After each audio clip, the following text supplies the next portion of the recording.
What's going on? What's going on? What's going on? Today is March 15th, 2020. And if you are listening or watching, you are listening or watching to the Marcelin Brothers podcast. We have M squared in the house. What is going on to my wonderful, awesome brother slash podcaster, Marvelous Marcelin? It is great to be back. I'm back, y'all. I'm back. It's been a while, and it feels good. All right, we Definitely gotta ask. does. We gotta ask. So, what's been going on? I've been trying to take care of business. Um, Came back from preparing and taking and studying for my boards, for my surgical boards. So I've taken them. I'm done. We'll see what happens. And it's a good feeling. It's a good weight off your shoulders. And I have one more set to go later on in the year. So this is going to be in May, where I got to take some more. And, you know, now I need to buckle down and take care of some things that I had to push over. And, it's good to be back.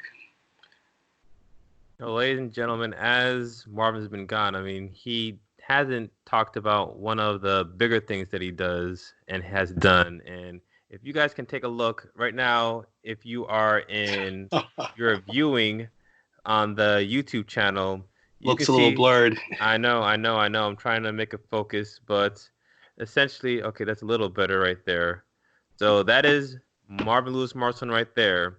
And my man ended up doing a webinar, and he did his webinar. The title of the webinar was Racial and Gender Disparity in Lower Extremity Amputations in Philadelphia. He ended up doing a webinar on February 28th, and he did his thing. So I've got to make sure that everybody knows that he is becoming bigger, and he did a great job. So Marvin, I just want to make sure that I said this on behalf of the Marcelin Brothers podcast. Keep on representing you, because as you do well, you push this podcast well. So how did you feel when you did how did you feel when you did the webinar, man? Felt pretty good. Felt pretty good. And I also felt as though that this podcast has prepared me for it because, the mic was on.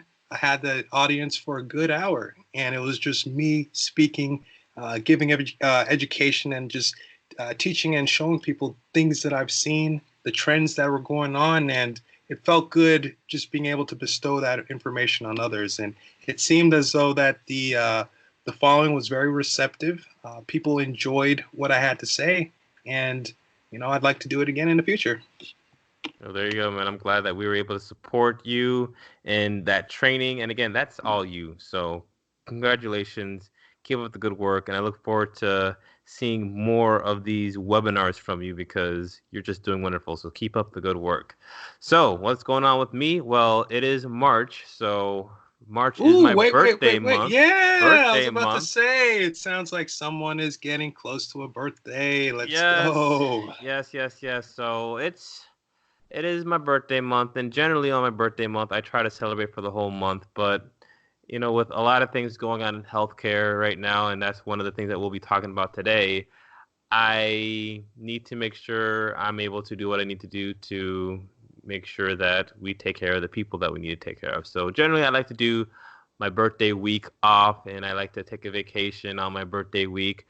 But look, stuff happens at work, and for me, the way that I look at it is I'm very blessed enough to, one, have the opportunity to be able to help serve and support patients who are sick, and I'm blessed to have that opportunity. So, you know what? I can move that week, to another week, and it'll be fine. But no, it's the birthday week, and it's really quick because there's been lots of stuff going on, and I can't believe it's already the 15th, and my Yeah. birthday will be on the 18th. So it literally has flown by just because I haven't had time to really sit and do anything. But, I took a day off on Friday, and well, that was also because I I need to start taking time off because I'm about to max out on my paid time off. But no, I mean, that's what we got going on there. You know, my daughter Ophelia is doing well, Leah's doing well, baby number two, she's growing well right now. So I really can't complain. Very blessed life, and family is doing good, and work is doing good. So thanks for asking. Perfect, perfect, perfect. So, the elephant in the room is coronavirus. So I figured, let's plan on talking a little bit more about this. Last week, MBP crew, I kind of did a soliloquy. We talked a little bit about coronavirus, and we talked about, a little bit about what are some of the precautions we have to be able to do just to make sure we're taking care of ourselves. And again, just from a simplistic way of discussing coronavirus, coronavirus again is a type of virus, and with viruses, the main way, there aren't any, these are different than, bacteria, where usually with bacteria you have a certain type of antibiotic that you can use to eradicate the bacteria. But viruses are a little different because the mechanisms of how they breach upon hosts are different than bacteria. So because of that, there's different ways of having to eradicate these. Generally, you have viruses that help prevent any new transmissions that come through. Your body has an immune response and is able to take care of that. But when it comes to actually defeating a virus, you kind of have to let it take its course. So because of that, ways that people have to combat this coronavirus, it's, again, as a simplistic way of describing it, it's like, any other type of virus, and you take it and you have to let it run its course and then it's gone. But this one seems a little different, Marvin. Why are we hearing everything that we're hearing? Like, a lot of people describe it like the flu, and I still do describe it like the flu. And my perspective on this is, when it's flu season, you've got to make sure that you're washing your hands. You got to make sure that you practice proper hand hygiene, not putting your hands to your face. If you're coughing and you're sick, don't go to work. If you are one who is sick, try not to transmit that disease by coughing, cough into your throat, always, or into your arm or your hand, wash your hands. And, that's the best way that you can help yourself. But it seems like the symptoms of this coronavirus, again, still very similar, but it seems like it's just a lot more. So we got a couple of articles that we wanted to talk about, talking about the coronavirus, and we'll just see where things go. So one of them is going to be more from the perspective of what to do from the health, and one of it's going to be is going to discuss more of supply chain issues that are associated with the coronavirus. So I don't know if you wanted to add anything, Marvin, before we go into these stories based off of maybe some experiences you've seen so far, or whether it's you taking care of people or just you in the facilities that you worked at, before we go forward with some of these conversations. I mean, with these conversations, it's extremely important to try to seek out the actual knowledge when it comes to all of this. And I know it's very easy to succumb to just social media and try to go down a certain rabbit's hole when it comes to conspiracies and whatnot. But all in all, all the things that you've been saying is right on. We need to treat this like a regular virus. You need to make sure that you continually wash your hands. If you feel sick, take some time off, stay at home. And then just like what you were saying, when you're coughing, cough on your hands if you need to. Make sure you wash your hands. But it'll be great if you can cough on your shoulder. If you can go ahead and make sure that you're not in front of another individual so that you have the ability to spread that infection. Um, all in all, I do work at a hospital, and I'm seeing a lot of patients, and a lot of patients do come by from the private practice point of view. They ask questions about the coronavirus and everything, and you know, I'm not trained in epidemiology, nor am I trained when it comes to this sickness as a whole. But what I can say is, you know, do take it seriously. Do listen to the authorities. Do listen to what the individuals at the CDC as well as the World Health Organization are telling us in their recommendations, because at the end of the day, that is what they do for a living, and they are the professionals for this type of matter. So again, it's important to take this seriously. It's not a joke, and let's all work together to make sure that we keep the whole environment, society as safe as possible. All right, man. So that being said, let's start talking about some articles. So the article that I'm going to read is Americans are going to have to hunker down significantly more to fight coronavirus. And this was written today by the NBC News, and this was written by Alan Smith. So, Dr. Anthony Fauci, the director of the National Institute of Allergy and Infectious Diseases, told NBC The Press Sunday that Americans should be prepared that they're going to have to hunker down significantly more than we as a country are doing to fight the growing COVID-19 outbreak. Asked if the U.S. should consider a 14-day national shutdown similar to those in Europe, he said, "I would prefer as much as possible we possibly could. I think we should really be overly aggressive and get criticized for overreacting." The United States has surpassed 2,000 confirmed cases of coronavirus, though the actual number of the infected could be much larger because testing isn't yet widespread. At least 60 people have died in the United States due to complications from the virus. Fauci said that the goal now is to blunt the curve of confirmed cases, keeping the number of those infected low enough so as not to overwhelm the U.S. hospital system. If you let the curve get up there, then the entire society is going to be hit, he said. In response to the crisis, some states and localities have already banned large gatherings and schools closed, sports leagues have suspended play, and a handful of elections and state party conventions have been postponed. The presidential campaign is now going virtual, with President Donald Trump, Senator Bernie Sanders, and former Vice President Joe Biden having canceled rallies and other in-person events. Fauci said he's let the Trump administration know of his feelings on this, adding that they listen and, for the most part, go with what we say. Of the elderly and those with underlying conditions, it said that they should really hunker down. An NBC News Wall Street Journal poll released Sunday found that 60% of Americans believe the worst is yet to come in the crisis, with 40% saying their day-to-day lives will change as a result. Of Trump's handling of the outbreak, 45% of the voters said they approved. On the initial lack of testing of the virus, which has led to the widespread criticism of the administration's handling of the outbreak, the doctor said a sea of change has been made, adding that early on we weren't in a situation where we can get the test out in a broad way. He said that this would soon be changing. Last week, he told a House hearing that the system was not really geared to what we really need now regarding the test kits, saying it is failing. Let's admit it. Asked on Sunday about the cases of people outside the stated risk groups having contracted the severe symptoms overseas, Fauci said researchers will want to make sure the virus hasn't changed, adding that while younger people are much less at risk, that doesn't mean that they're not going to get infected, and they'll be infecting older people. Fauci said called on elective surgeries to be delayed and to keep hospitals to those who absolutely need to be there. If you feel possible symptoms of the virus, Fauci said to contact a physician and get instructions on how to be tested, but stay home. So, when we're looking at this article, I think within the last week and a half, what we've ended up seeing is, at first the coronavirus was all the way in China and has slowly migrated from, China.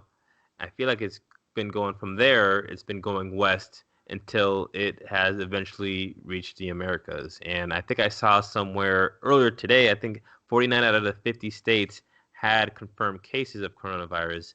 And, it's just a matter of time where that 50th state is going to be there. We learned that we are now considering the COVID-19 to be an actual pandemic. And I think there is lots of fear and stress in what's going on. You see things like supply chain being issued. You see, stock market, you're seeing issues with that. You're seeing just society as a whole. Everything is being combated with this. And I think it's difficult because it's affecting social life. So it's a lot. And one of the things that people have started talking about is, as a healthcare system, what can we do as the United States to be able to take care of the patients who are going to be sick? Like we talked about before, it's one of those things where there's not a vaccine for it at this point. So at this point, it's, the virus is going to be, it's here. and everybody's talking about this flattening of the curve. So Marvin, tell me a little bit about what you are understanding when they're talking about the flattening of the curve. There's lots of pictures that you've seen on social media, on the news, where you've got two different curves. You've got one curve that is more like a quick peak and a quick drop, and it goes through. And then you've got one curve that's more elongated, and there's a dotted line, and a lot of people are talking about this. So tell me what you understand from this, and let me see if I can help, pick up based off of what you've seen. I don't know if you've seen that curve yet or not. Now, I am going to go out on a limb and say that I unfortunately have not had too much time, out there in the media looking at the curve because, again, I was doing other things, mainly studying for my boards. But when it comes to the curve, could you elaborate a little more in regards to what you mean by that curve? Is this a curve when it comes to the number of individuals who are infected with COVID-19, or when it comes to just how pandemics occur, like how long it takes before certain regions eventually get to how long it takes for individuals to get succumbed by the virus, or is it just in general? Yeah.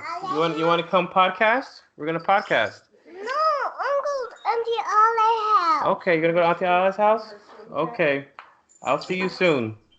Okay, so what I have, hi Ophelia. Guess who I'm on the phone with? So let's take a look at this curve real quick, Marvin. So Okay, so from something that I have heard when it comes to the curve, or something like the curve, the issue from how I understand it in this country is access to care. What do I okay. mean by that? We have the ability to see a number of individuals who are sick. That's granted. But the angle that I was told is the number of ventilators that we have in this country. I heard a statistic, a number ranging up to around 100,000 ventilators in this country.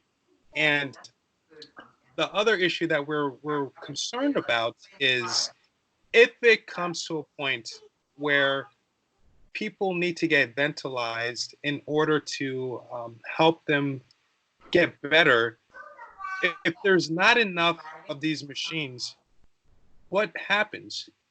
Do doctors have to then pick and choose to determine who is sick enough and who truly needs it versus who may not 100% necessarily need it, even though it could be something that can help them get better a little quicker?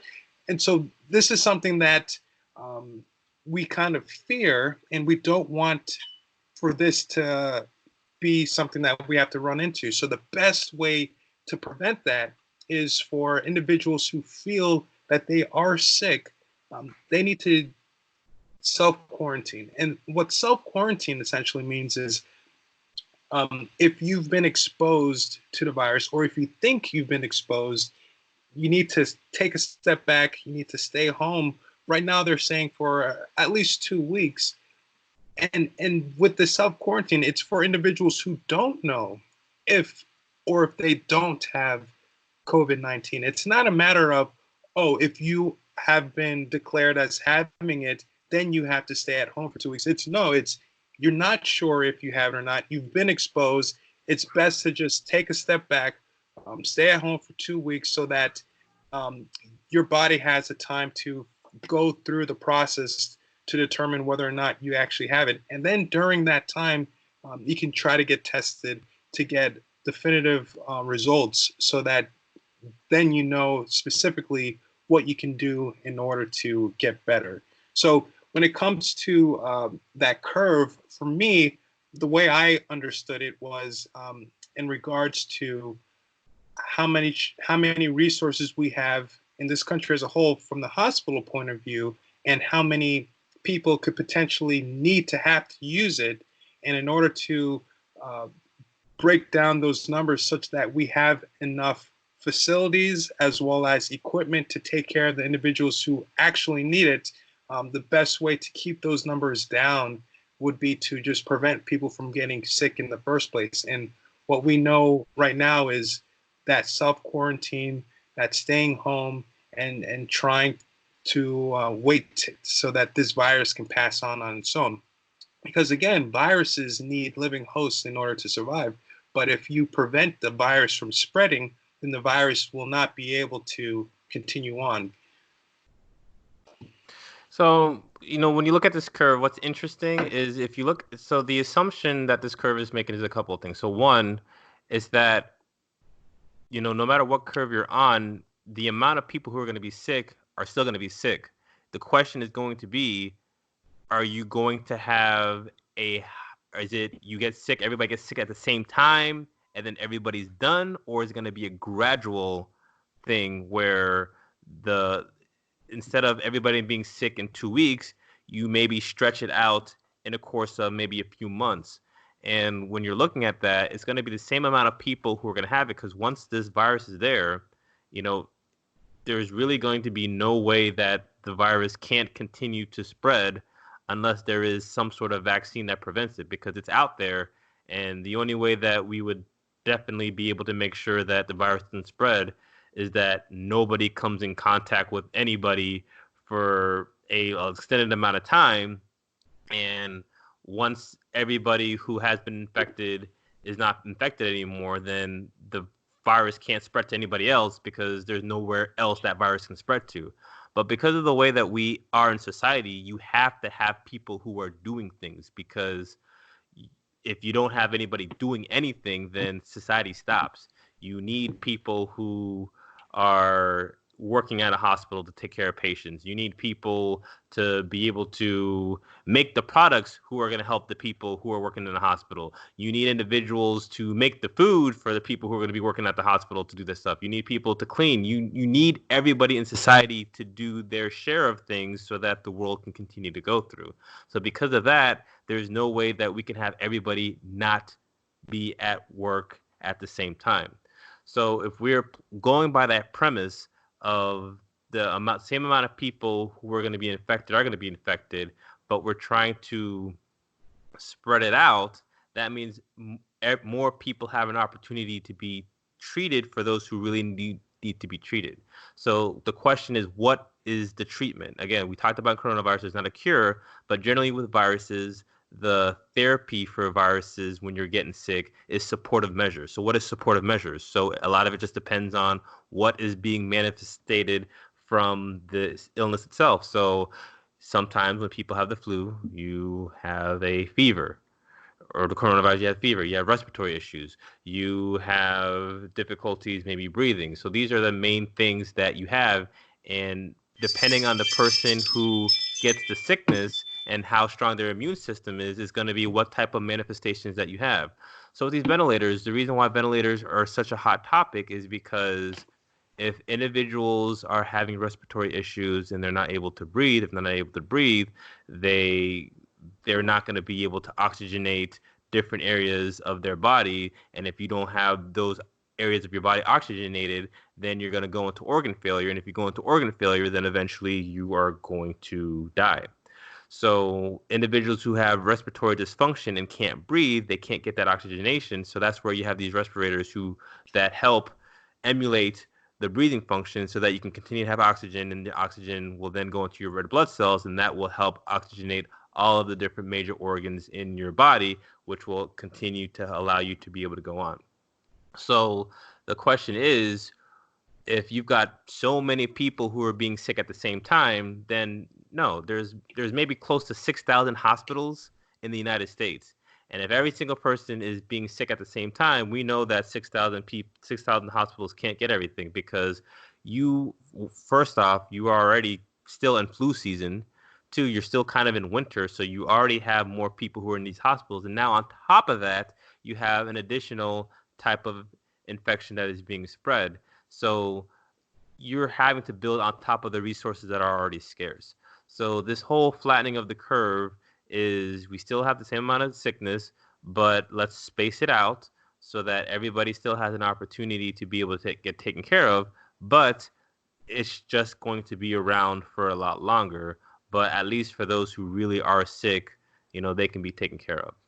Now, there's other caveats that you have to take a look at when you look at this chart. Just because you have this COVID-19 doesn't mean you are going to be hospitalized. You have lots of different people who are going to be exhibiting this manifestation different ways. For some people, I think I read somewhere where about 80% of the cases are mild, and it's those 20% that are medium and high. And those are what you're having to take a look at. And yes, generally your elderly population are going to be the individuals who are going to be affected the most because their immune systems are going to be the ones that are going to be affected the most. You're going to have your immunocompromised people. You're going to have individuals who have multiple comorbidities. Those are the ones that it's going to be more difficult for this virus to get rid of in your system versus your teenage individual who has no comorbidities, who is healthy, who is an athlete, who is able to take care of themselves because they're just at a different state in their immunology. So that is this whole big push, and that's where this whole social distancing that people have been talking about is so important. And the thought process again with the social distancing is trying to decrease the rates that people are getting sick. And it's the same common rules that we share with individuals when it is flu season, when people are sick. We tell people again, go home. The reason why we do that is because we don't want everybody to be sick at the same time. And now you have everybody on a floor sick, so then there's no productivity that's there. You want them to go home, get sick, get better, and then come back so they're not spreading this type of infection that's going on. So that's kind of how I've seen that. And this is something that is not new. This is not something that's novel to this whole, COVID-19. You've seen this happen to, different types of sicknesses all along. I mean, with, different flus in the past, with the bird flu, this is something that people were seeing with different types of just sicknesses in general. That's why you always have to make sure that you're spreading people out. And that's the reason why you don't have the concerts, you don't have the parades, you don't have the festivals, you don't have the sporting events, because, if you think about it, people come to one area, they all talk and they watch one certain event, and then everybody goes back to their separate homes. If you're talking about sports, you've got teams who are traveling to a certain arena who aren't from that area. And then from that perspective, once they're done, then they go back to wherever they're from before. Then you've got another city that visits them in another city. So it's almost like that game Pandemic. I don't know if you remember that Pandemic game. There was a game online where you had to try to build some sort of virus, and the goal was to see how much destruction you can do based off of the virus that you had. And that's what we're trying to avoid when we're taking a look at that. So that's kind of my piece. That's kind of my take. And that's the reason why there is such a big push with this whole social distancing. And again, it's what we are supposed to be doing for any type of sicknesses. But I think it's kind of been revitalized just because of what people are starting to see with the potency of this virus and what people are starting to see with just the statistics that have been shared with this virus. So I thought that was an interesting article. Anything else you want to add on to that, man? Yeah. Just a couple of things. One of which, so again, this is a novel virus. So this is the first time that we, in the whole world, are dealing with this virus. But something I want to mention is, over time, we as a country, we as a population, will figure out um, uh, some sort of vaccine for the virus in the future. And I think anytime a new virus comes about and you experience it for the first time, this is something that potentially can happen, right? The spread of it. And then over time, our individuals who are able to defeat the virus, they develop antibodies that allow them to have memory to not have the same exact virus as it is, as they have gotten it in the first time. And so if we have the ability to get those antibodies, create a vaccine, this is something that can help people out in the future. So in the future cycles, I think we will be better equipped to combat the COVID-19 coronavirus. But because this is the first time that we've been experiencing this, it may be difficult. Yeah, I think again, this is not the exact same thing, but when H1N1 came out, that was kind of a big thing, and eventually what you see now is in that H1N1 that is now added to the flu vaccine. So when you're looking at flu vaccines in the future, what ends up happening is you try to figure out what that most common strain that's going to be out there. There's lots of different strains that they try to come up with in the vaccine so that when you get it, then hopefully you will not get affected with whatever popular, vaccine or whatever popular influenza strains that will be out in that next year. And a lot of it is trying to make an educated guess. But just because you take the flu shot, it doesn't mean that you're not going to get the flu, because maybe the strain of the flu that you're getting is going to be different than the strain that was in that vaccine. So I do think, like with with the swine flu, all the different types of flus, it takes some time to figure out how to eradicate it as far as, what type of strain you're going to put in there. So I do feel that once this is passed and either you're going to be inoculated with it, and the next time, if you've gotten it, so that the next time this strain comes around again, you're not going to get it again because you may have had that strain before, or the vaccine is going to have this. And when you take that vaccine, it's a much milder case of this. It's usually going to be a inactivated type of virus that you're going to be taking so that you're able to elicit this response. But it definitely will be better in the future. I think with this whole, you know, you're seeing, for instance, schools are starting to close. I know down here in South Florida, it's almost spring break for the Broward and Dade schools. And what they're doing for their Broward schools is spring break should have been not this week coming up, but next week. They're just essentially tacking on an additional week. And because of that, then you now have 2 weeks, which is kind of like that whole 14-day, quarantine. It's a light quarantine where you're not going to school. And again, the whole purpose of this 14-day thing is if you do have something, you're home. The thought is that the life cycle of the virus may be 14, but that may not actually be factual based off of how severe it is in you. But having everybody come home, they rest up. If they have it, then they're better. But what will be interesting is we are in spring break, and we know that just because you're on spring break and you're not in school doesn't mean you're not out in the open. And for collegiates, spring break is a time where people go to different areas of the country. They enjoy themselves, and then they eventually go back to school. So what do you think about what could happen from that? Because at least in South Florida, we have individuals coming out from spring break from the first week of March and last week of February all the way until the end of April. So what are you thinking when it comes to something like that? Yeah, with something like that, I think right now you're seeing more towns and states and areas adopt measures to prevent groups of large gatherings. So I think in the area where I'm at, more or less, they were saying stuff like gatherings of over 200 people for specific entertainment events are highly frowned upon. And so when it comes to, spring breakers, I think more individuals will be, staying home or staying put for the most part and not gathering together for just big social gatherings right now. And I think that will slow down the rate in which, coronavirus, COVID-19 gets spread.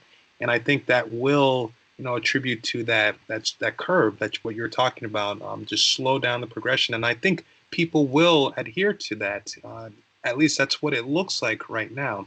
And you're exactly right. Up here in the Northeast, a lot of colleges have, canceled classes for the remainder of the winter and extending into the beginning portions of spring. And a lot of them are going to reassess later on in the April time to see if classes should be coming back or if they're going to just keep it canceled indefinitely until the next year, until the fall. So, people are making measures to adhere to the recommendations of just slowing down and not gathering a huge amount of people in one specific area in order to help prevent the spread of COVID-19. It's crazy, man. I mean, I don't know. Again, like we talked about before, this will pass, and I don't want to minimize this, but again, it's just making sure what is the best thing that you can do. So again, washing your hands with soap and water. If you have the antibacterial stuff, making sure that it's not just any type of antibacterial. You've got to make sure that the alcohol content in that antibacterial is high enough, because the isopropyl alcohol, I think it's got to be around 65 or 70%, I think is what it's got to have in there. So making sure that whatever type of hand sanitizer that you have has the proper amount. And then again, like we talked about before, you've got to make sure that you're washing your hands. You try to get away from contacting the mucous membranes, and that's just the best thing that you can do for that. So I think we've talked about the curve. What are some of the other effects that we are seeing from this coronavirus? And I think you've got an article to talk just about that. So go on ahead, Martin. Yes, indeed. Yes, indeed. So this article that I'm going to be discussing with you is from NBC News, and it is entitled, "Shelves Are Empty, but When Will They Be Restocked?" If stores cut hours excessively, or if hourly employees such as shelf stockers or cashiers self-quarantine and don't show up for work, lines could grow, one retail consultant said. Stores are racing to replenish depleted shelves and to calm shoppers anxiously preparing for coronavirus disruptions, but are having trouble meeting the heightened demand.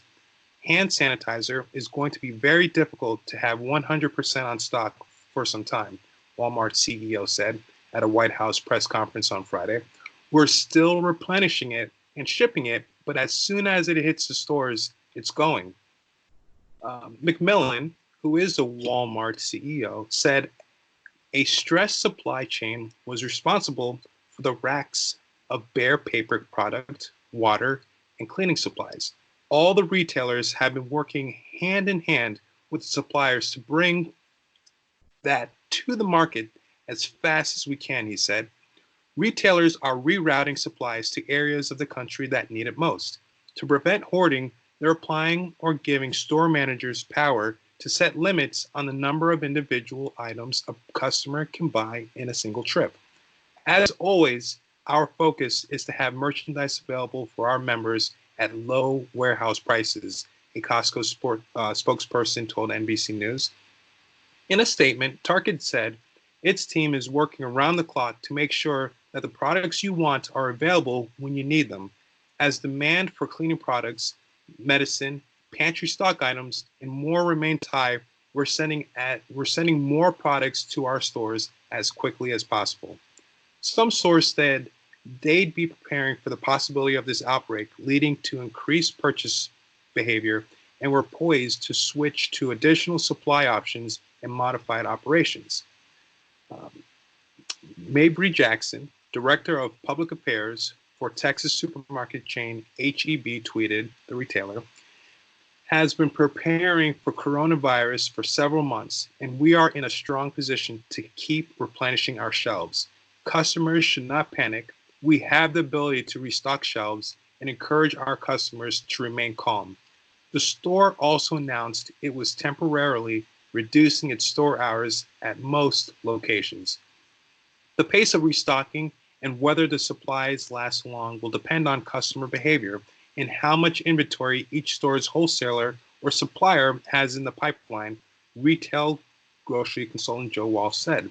It's a store-by-store case, but for majority of chains and independents, they will replenish from their wholesaler immediately, he said. Every case of bath tissue currently produced in pipeline at a wholesaler or warehouse, all those are spoken for. The real crunch is not the next shipment to restock after this week's panic buying, but the one that comes after, said Walsh. They all have to buy from the same 5 to 6 places, he said, referring to the manufacturers. We're going to see limits, allocations, restrictions. If they get 5 cases a week of Charmin, they might be able to buy 10. Customers should brace for the possibility of long lines, limits on number of items they can purchase, the disappearance of discounts for high demand items, and the possibility of price increases, said Walsh. And if stores cut hours excessively, or if hourly employees such as shelf stockers or cashiers self quarantine and don't show up to work, lines can grow. Logistics experts said they expect stores will quickly figure out how to cope with the surprise spike in purchasing. The real reason for things running out is run by shoppers. Annette Iyer, a professor of operations management at Purdue University, said they believe they need more of it and are not sure if it will be available when they want it. Retailers, given demand, will find a way to generate supply. But smaller stores in particular may have to pay more if they want to get resupplied sooner. Stores could try to convince shoppers to take a smaller order now and sign up for the rest of the order next week, or sign up for weekly delivery and get more shoppers to buy groceries online, Iyer suggested. That option might calm people, he said.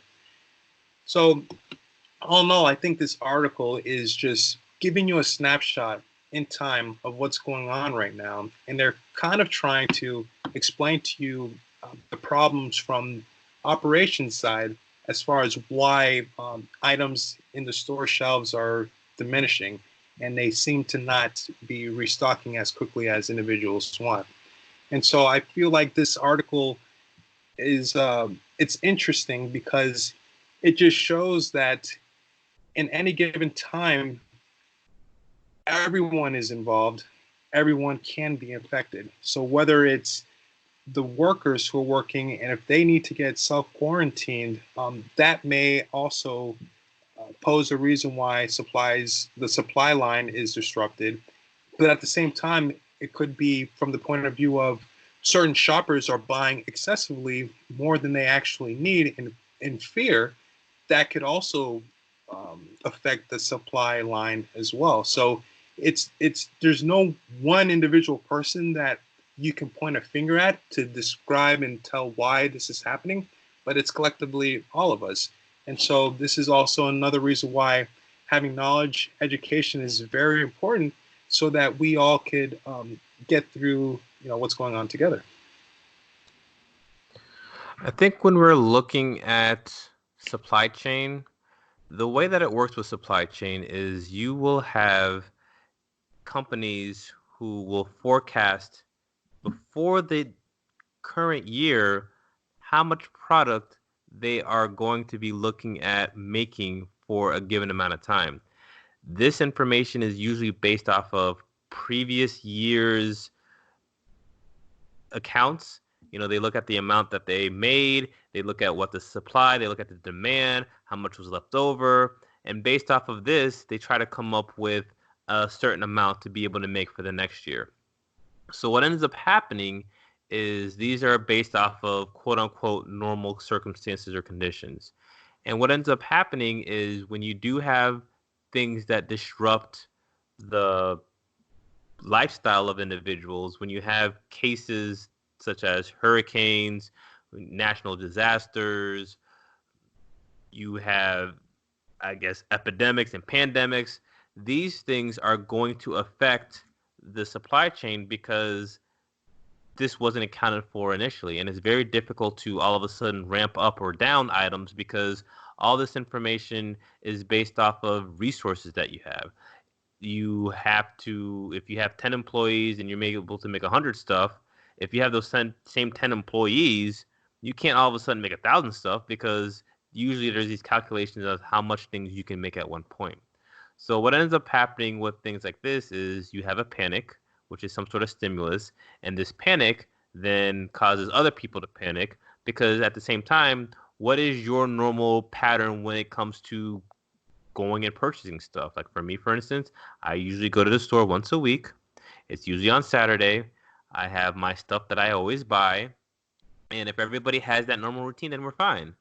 But then what happens now if I go to the store 2 times a week?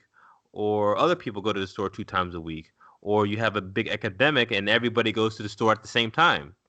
This is why you start having shortages when it comes to certain items that are your mainstay items because people feel that they have to get more than what they normally do because there is a fear that they can't get it later. And when you have these items happening, you can't keep up with it. And then more people see what's going on, and then more people start acting on it. And then you have social media, you have the news who talk about it, which means more people get more excited about it. And you get to this cycle of never being able to catch up. So again, when it comes to this coronavirus, this is your example of times where things are difficult, and that's where it is difficult to get things. And unfortunately, you have individuals who may use opportunities like this to make a profit. And I mean, let me not say unfortunately, because in America, again, for instance, I'm a season ticket holder for the Miami Heat. If I don't go to a certain game, I may post my tickets on sale, and maybe if it's a game that is a little more popular, maybe the demand for that game is a little more, so you pay. But what is that balance between profiteering and price gouging? There's got to be a certain thing. But that's what ends up happening, is you not only have individuals who are going to the market more because they just want to make sure that they have a 2-week supply or a 3-week supply instead of a 1-week supply. You also have individuals who are going to the market and they buy a lot because they know that it is difficult to get it, and then maybe they try to make a profit off of that too. So those are all the different things that happen when it comes to supply chain disruptions. And because of the coronavirus, what you're starting to see is hand sanitizer. I'm assuming paper towels is something big, because maybe when you're cleaning stuff, you use the paper towels to clean the stuff, is the only thing that I can think of. Toilet paper, maybe it's a backup for towels, for paper towels, and that's why they're doing toilet paper too. Other than the obvious reasons of why you're using the toilet paper. Water is always going to be something that comes and goes based off of different things, but it's tough, because if it's not a natural disaster, can you get by with what you actually have? And then again, your cleaning supplies. If you are fearful of this COVID-19, you want to make sure you have cleaning supplies that are going to help clean up for that, because you don't know how long it's going for. I mean, that's what happens. That's why it happens. And what do you think different companies and corporations can do to try to decrease this whole supply and demand thing? Because maybe they don't want to stop it, because maybe they make a profit off of it, but there's got to be a balance, because you can't continue with this track forever, because then supply chain may overmake, and then now they're in trouble because people don't want to buy, or your workers are worn out from having to put all these hours, and then you're not able to produce anymore, and now the amount that you're producing is less and less, because eventually you've run out of raw materials, maybe, or you've run out of workers who are going to be able to make the product. So what do you think about some things that people can do to stop this, and what can people do just to get more ahead of it so that they're not freaking out and they're panicking? I mean, from my point of view, the way I see it is purchase items that you will need when you need them. And I don't think this is a time where it's right to purchase items excessively with the point of withholding it from the public unless you pay an exuberant fee in order to distribute the items to other individuals. Again, this is my opinion with the whole price gouging, but I know that in order to prevent something like this from becoming extremely excessive, we would need, certain companies like Amazon, eBay to kind of track this information, like this type of thing, where if you see an item, let's just pretend a certain cleaning supply naturally costs $10, but now if you're seeing that one supply is now, let's say, 10 times the price, now you're paying $100 for that one supply. Maybe someone like Amazon, eBay could, crack down on that and just say, what are you doing? Like, this is just wrong. Stop it.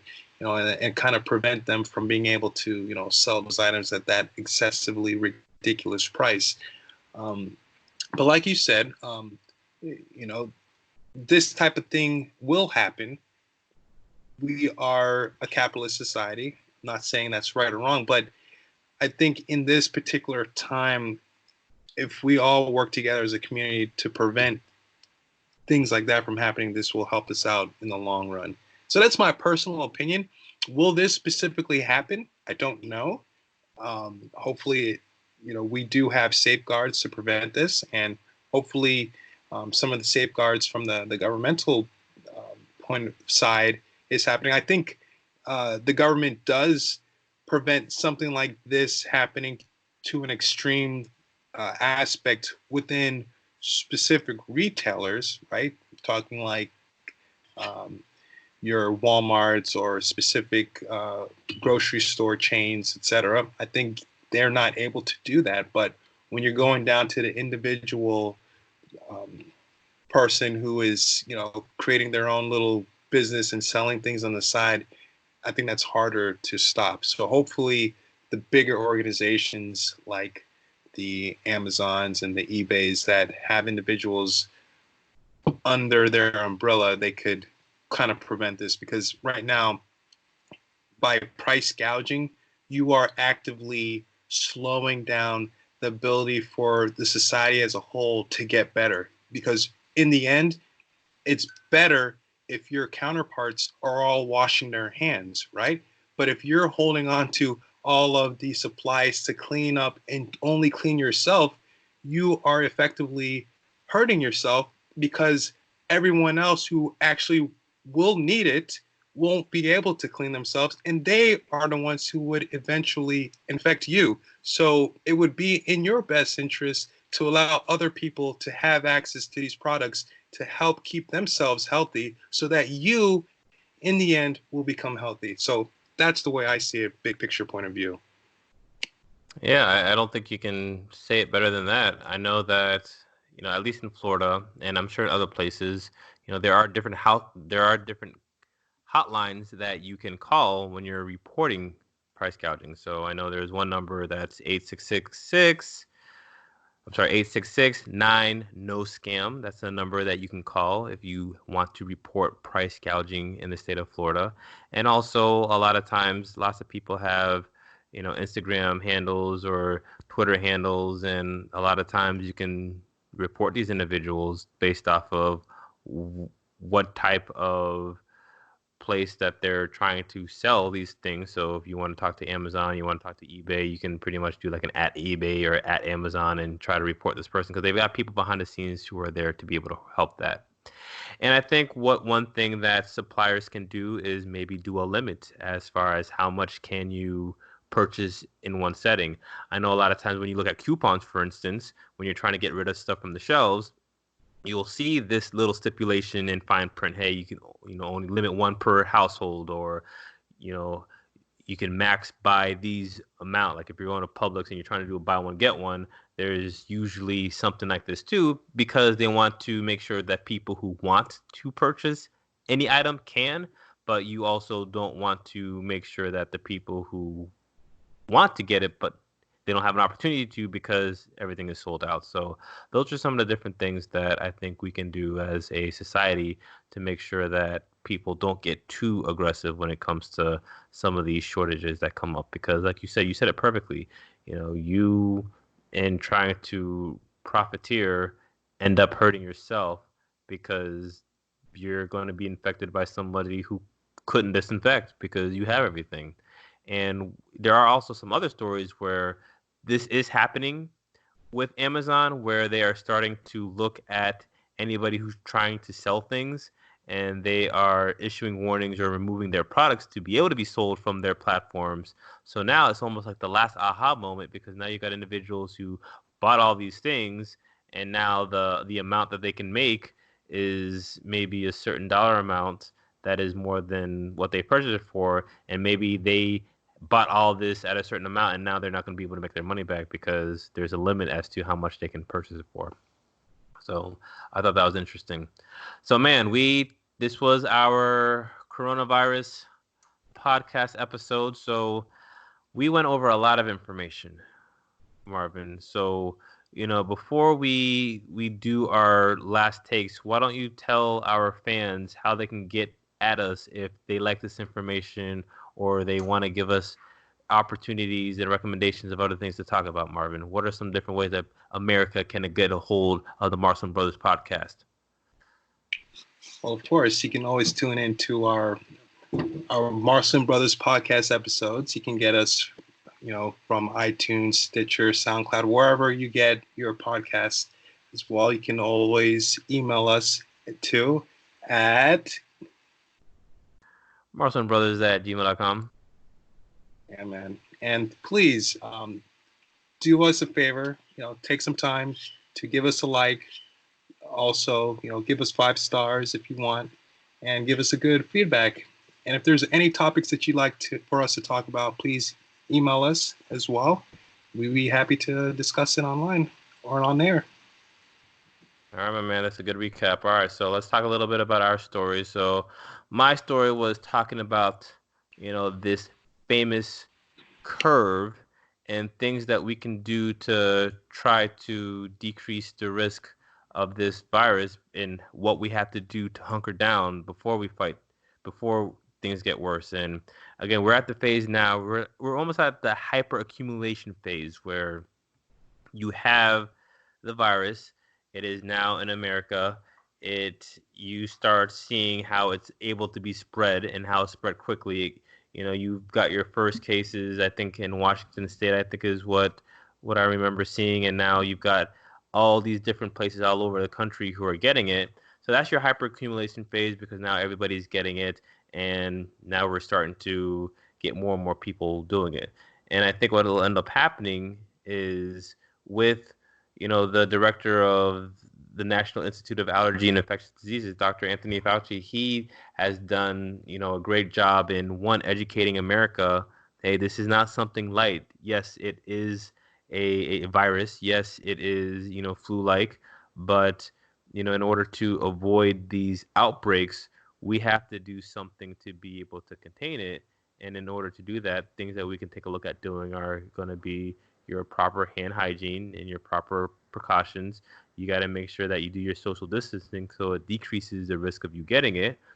Looking at maybe doing these, certain states are looking at doing 14-day shutdowns for schools, trying to limit the unnecessary individuals who are in contacting with each other. So looking at your schools, sporting events, and all these conventions, and again, trying to make sure that you are giving individuals who need the hospital help the resources that can by only going to the hospital if you absolutely need it, and anything that is not needed, try to limit those so that you have more opportunities to take care of these individuals. So that's kind of my piece. So again, just be smart, wash your hands, just try to eliminate any unnecessary things, and I think that will help decrease the risk of you getting it.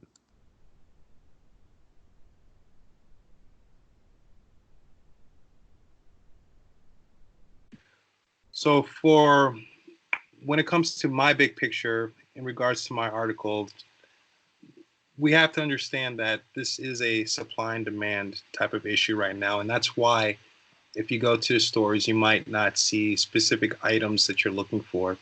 And we all could actually work together in this by purchasing items that we will use for ourselves and for our families, but not do it in such a way that we are trying to take everything only for ourselves and not helping out our fellow individual, because at the end of the day, others need these items too so that they can help prevent the spread.